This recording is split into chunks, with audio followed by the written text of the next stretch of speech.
Hey, how's it going, guys? My name is Jackie Fish and welcome back to some more Total War Rome 2. Today we are taking a look at the brand new update for 1100 AD. If you've never heard of this mod, then I'll go ahead and obviously link it down below in the description.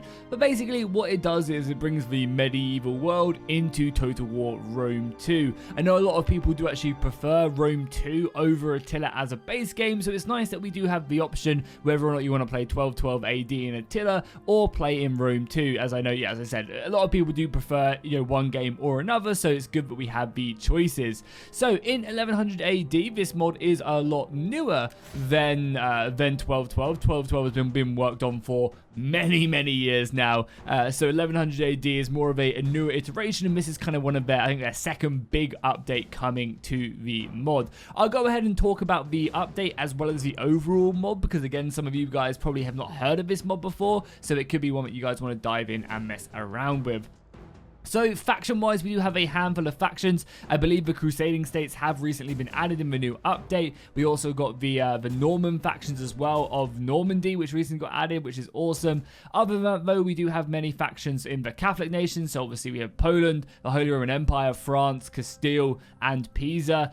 We also have the Danes, who have recently been added as well, which is cool. Previously, they were just kind of like a roaming army. Now they are actually a faction with a full roster, which is awesome. We do have the Abbasid Caliphate, as well as the Principality of Kiev, as well as the Fatimid Caliphate, and I think I've gone through every faction. Oh yeah, we also have obviously the Roman Empire and the Georgians as well. So a pretty nice, diverse roster of factions you can play from the Catholics to the Muslims to the Danes and the pagans. Actually, the Danes were Catholic at this point, but yeah, you have a whole range of different factions to mess around with, and each one of these factions do have very unique mechanics, as well as very unique unit rosters as well. So if we load in as the Danes, I'll show you guys, as this is one of the new factions, some of the new additions to the mod. One of the main, I guess, updates that have really come in, and which is going to dramatically change the way that gameplay is played, is the fact that they made it from 12 turns per year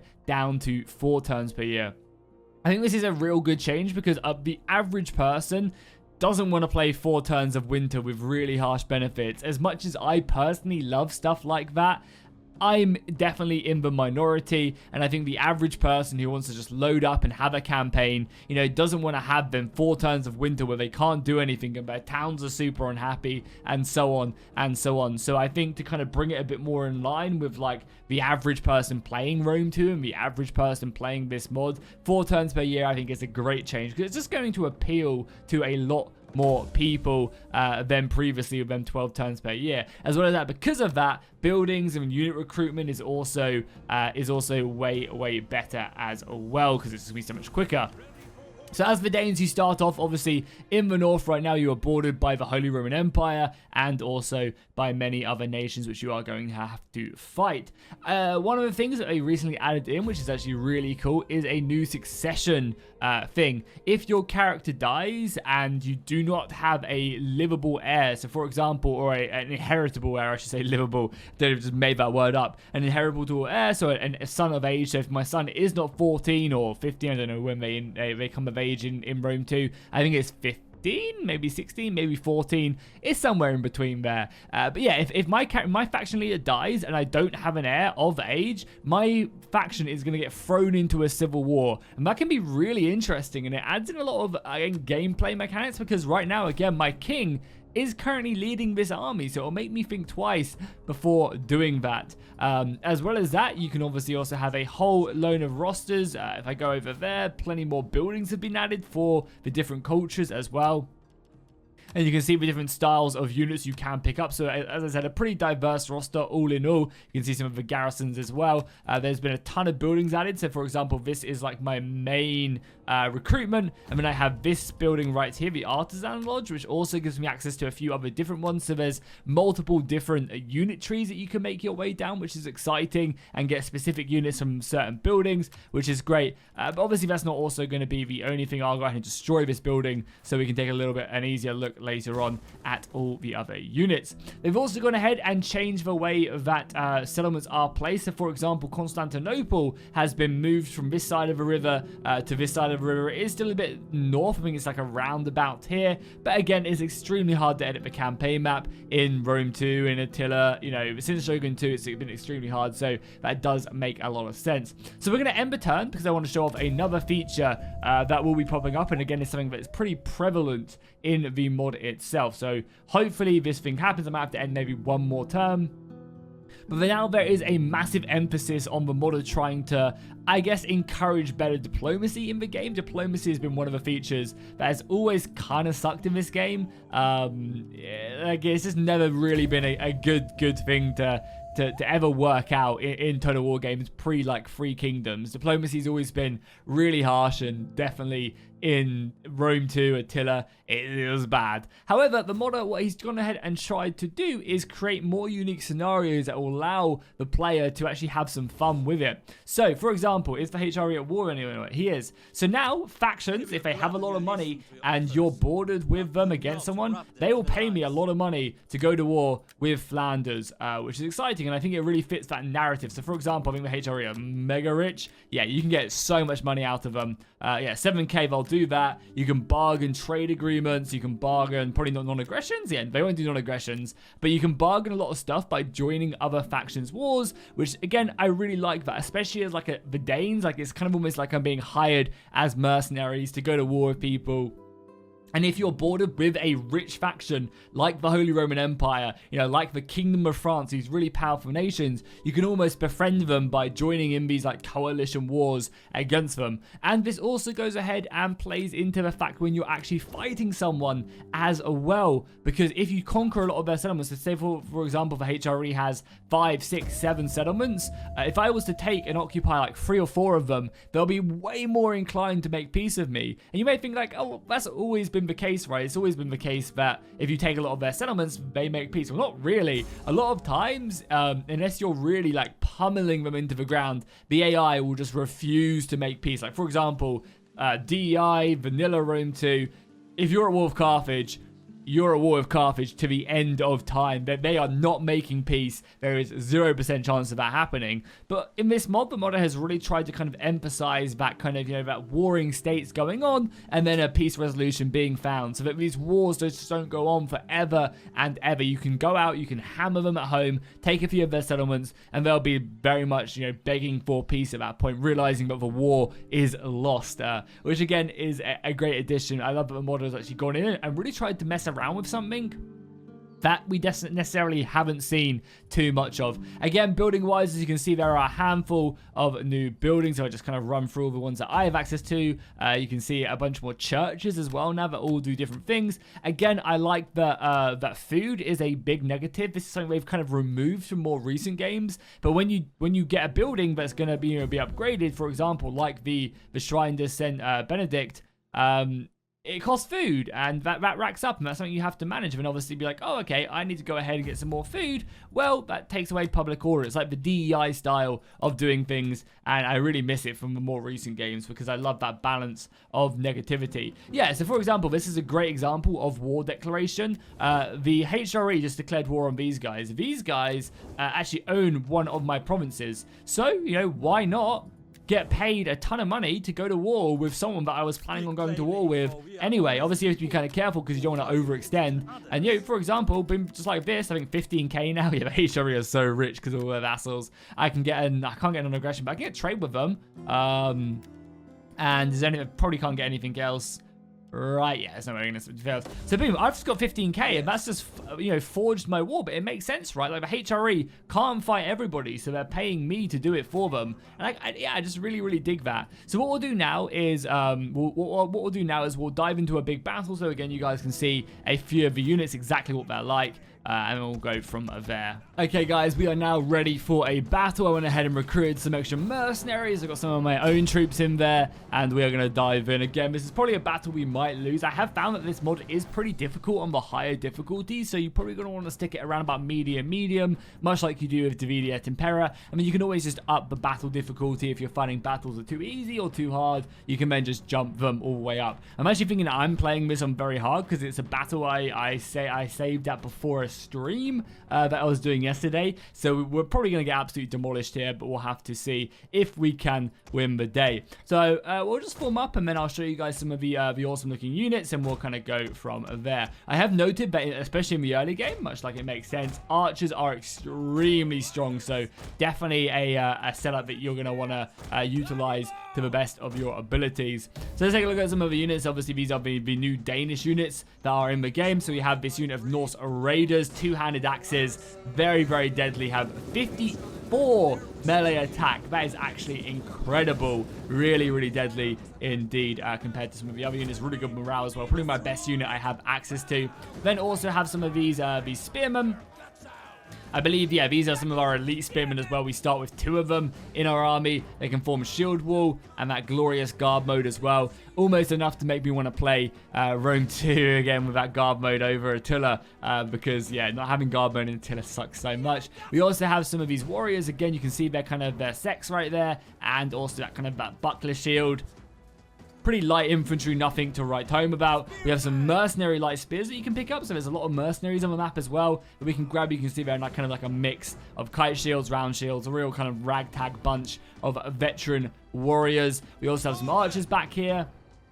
So again, we have some of these Nordic bowmen, and also a special unit of Germanic archers. I believe these are our tier 2 archers, so a little bit more heavily armored in that padding, as you can see. We also have some of our mercenary German cavalry, just a skirmisher unit, and our elite general unit, who's all the way over here. You can see these guys are a little bit more heavily armored. Okay, well, let's go ahead and just get ourselves stuck in it. Let's dive ourselves forward, and yeah, we'll enjoy some of the combat that Rome 2 does have to offer.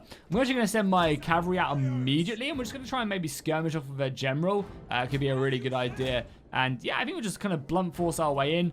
We need to be very careful with our Norse Raiders. They've got archers over here. I kind of almost want my Norse Raiders in the center of the battlefield so we can utilize them. Let's just move up. We'll obviously jump on board with our Germanic Raiders. So yeah, one of the things as well I mentioned in that campaign part is they have changed the way around a bunch of the provinces as well to fit more of the medieval theme. So a bunch of these settlements have been, for example, there was a settlement that was, kind of 4 provinces before. Maybe they changed them up to a few less. So let's just charge in right now. Should be fine here. We've got the spearmen to cover the flanks a little bit. The obviously mass archers as well is always going to be juicy. You guys come back and play a bit more defensive. And we have our Germanic band in the center. And boom, there you go. The front lines are now clashing. Perfect. We also have that Inspire. I probably want to drop down. Probably want to drop the Inspire down on this unit. Let's do that. Let's inspire them right away. And then move up. And already we're starting to break some of their units, which is great, actually. And I guess they don't have the best morale. But even still, let's charge in the Spearmen there. And can I just hold off there? General getting a nice little kind of charge off there. That Inspire actually really helping. And there you go, the Germanic band. Oh, sorry, the Norse Raiders with them big old axes going to be cutting down some of these lightly armored units. But yeah, garrisons are also a big thing in this mod as well. It's quite hard to take cities, so you're going to really want to get up to as many settlements as you can, as quickly as you can. Let's get these guys to skirmish mode and either dive them in here or here. These units are under a little bit of pressure right now. We've got on slow-mo, so you can get some real nice glimpses of the units fighting. As that guy is in for a rough time. My infantry being surrounded by the Germanic axes. There's some skirmishes coming in as well, though. Again, this cavalry isn't exactly the heaviest, but it should be able to get stuck in. You can see some of the Germanic units as well. Very colourful with all their shields. We should be able to get in there. I'd be a little bit careful, but let's pull back a bit. How's my general looking? General's looking decent. We're breaking a lot of their front line now. The axes are doing the Lord's work. 56 kills on them. Very nice indeed. My front line there is holding. With a lot of these archers as well, let's go ahead and select all our archers and just focus down like one point. Obviously, I want to avoid friendly fire. Let's do something like that. And is there any good place for me to charge? Probably like over here. Like charge in here. So we'll kind of set that up. Cavalry causing issues. Still, again, we'll move in and kill them archers.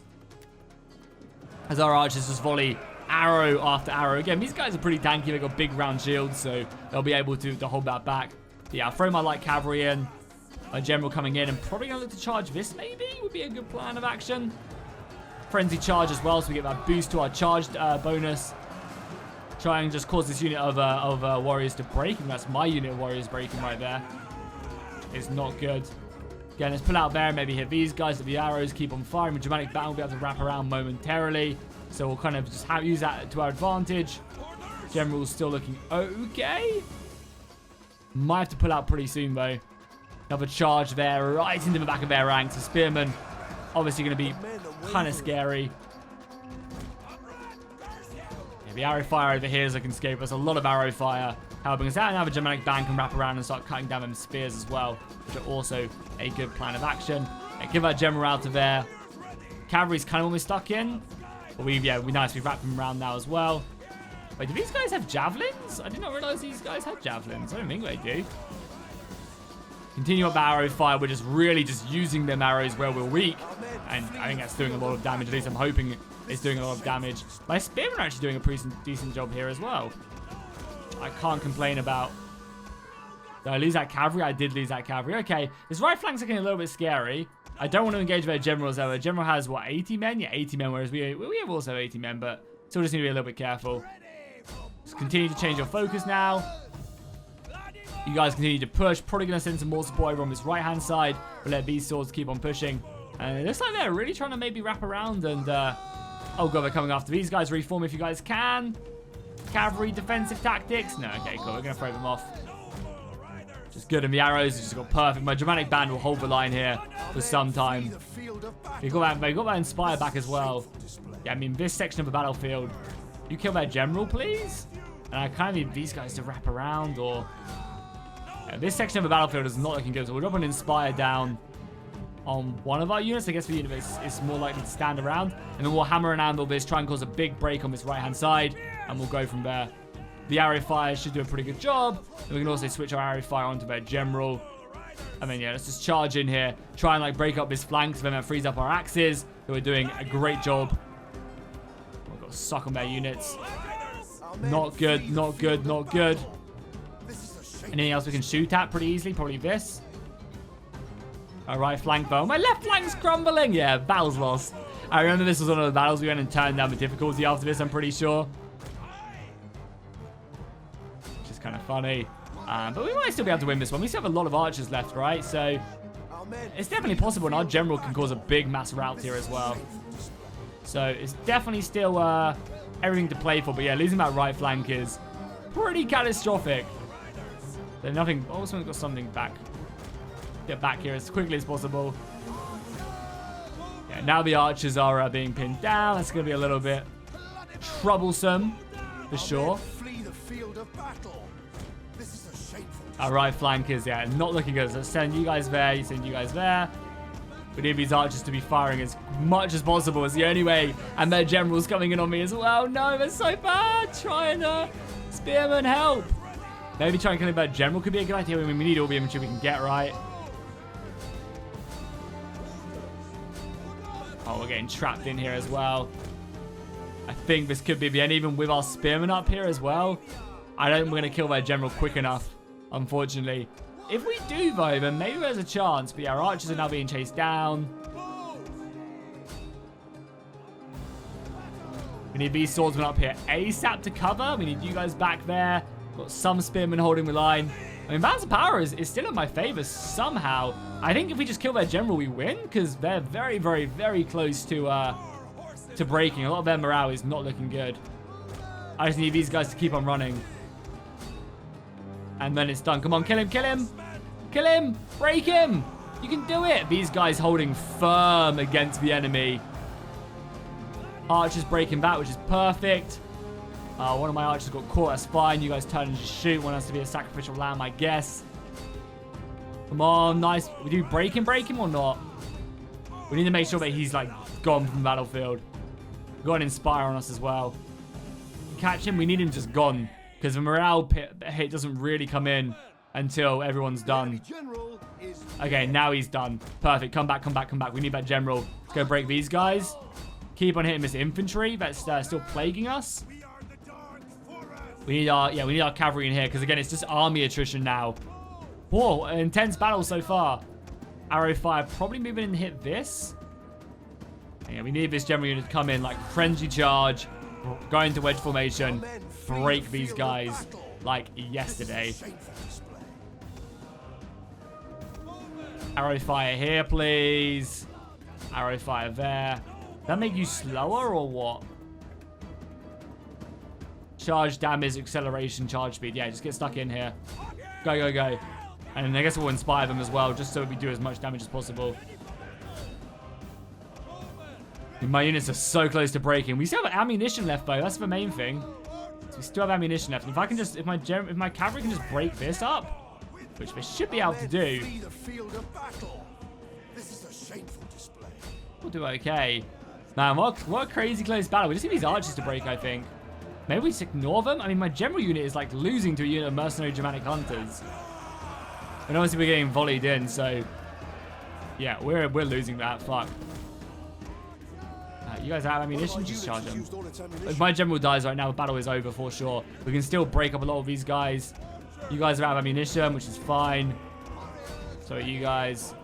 Spearman came back, broke them. Great, good, good, good, good, good. Just keep on shooting. We need to look for a good rear charge. We have very little left now. We're just charging to here with arrow fire coming in as well. Just try and break them. Come on, big break, big break. They like brace just at the end right there. Is that going to be enough? Come on, break. Break. Oh, it's such a close battle. Break. He's out of ammo. You guys? Break. Oh, it's so close. Ah, they've got me for sure. My general dying. Brutal, man. Such a close battle. Really, really epic, though. For sure. Yeah, there's no way we win now, right? You guys are coming back, but... One of our units has used all its ammunition. I think that's all she wrote now, but my general's taken care of. There's gonna be no way to... Oh, me yeah, no. We lose. Pretty close battle, though, in the end. Really, really close battle. Only like 4 units left, which is not bad considering they outnumbered me. So if we weren't... So my general died. So if we weren't actually in a... yeah, he outnumbered me like 700 men, I guess. What did so much damage to me? Their archers actually racked up a lot. And yeah, just some of their basic... I mean, I feel like I did loads of damage to them. Because their extra 700 men just came in clutch. Yeah, this unit hurt as well. Yeah, everybody in my army seems like they performed. So their numerical advantages coming in clutch. So yeah, if I wasn't in a current state of protection at the beginning of the game, if you don't know, you get a Civil War protection for the first 20 turns. If that wasn't the case, I would be thrown into a civil war right now, which would be catastrophic, especially as the Danes in the early game. Luckily, though, you get about 20%. But yeah, having my general killed at this point in the game is pretty bad. And they'll run down and cut me down. I mean, I could actually probably win that as well, which is funny.